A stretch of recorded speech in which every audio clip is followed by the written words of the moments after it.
Onu da getirir sözü. Deyirəm, qoyun aşıq oxusun, aşıq oxuyub qutarandan sonra mən də şairimdə deysəm hazır mən deyərəm. Bir də neysə başına deyərə gəldir, sən oxuma, otur. Hamını oturdur, xanəndiyə də deyir, qəç səsini kəsmə. Belə düzür, deyir, mənim növbəm, deyir, hə. Deyir, mənim deyirlərimi bir tapacaqsanız. O da elə belə ara şeir yazanlar ortada. Səfər Rəhmətlik Moskvada akademiyanı qutarır. Lomona soğadına Timryazevski adına, Timryazevski adına, yığılsın şairlər imtihan verək. Pəncə ala bilməsəm zahar alaram. Yani 5 alammasam 4 alamam. Töksənə Suriye şehir nimetini lər ala bilməsəm gövhər alaram. Sual verin neyle alırsan? Bir kuşum var 7 rengi gözünde, bir gülüm var 50 şıxal üzünde. Elə hünər bilirəm ki, özümdə şeytanın abid təhkindən alarım. Bir hərif yazaram, 5 məna verir. Bir hərif yazaram tamam bilsəmə, bir hərif yazaram həm xeyir, həm şər, fəlsəfə bilənə xəbər alaram. Söylə nə qədərdir ömrü günəşin? Hansı planetli mərkəzi ərşin? Əyə nəzər nə olubdu çarxı gərdişin, hələ yatıram, xumar alaram. Elə hava çal ki, səfər uyansın. Məni qınayanın özü qınansın. Zülmətlər içində zülmətə yansın. Milyon zülmətə bir səhər alarım. Səhəriniz xeyrindən açılsın. Qəmkeş Allah verdi yazır ki, düz sözdürsə, pusat düzə yer var mı? Yox. Əgər varsa cəhənnəm, aparar insanı ora ehtiyaz. Tərlanı qəfəsə dağdan indirər, balığı dəryada, tola ehtiyaz.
Temelin, her bir işkencenin, her bir emelin, elə bəndə salır dünya gözəli, qismət edir şirək öğren ehtiyacı. Allah heç kasıb eləməsin.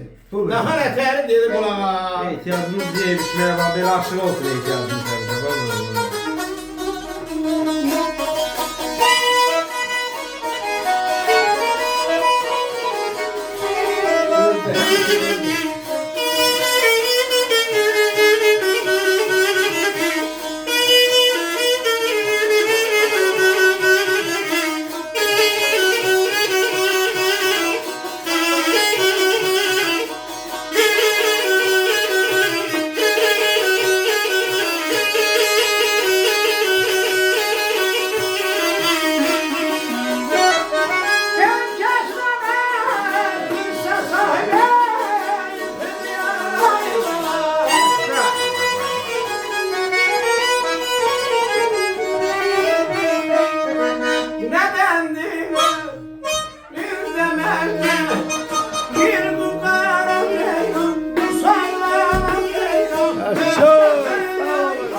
Madem keşnamettirse sahib ihtiyar, nedendir önünde merdeyir bu qar?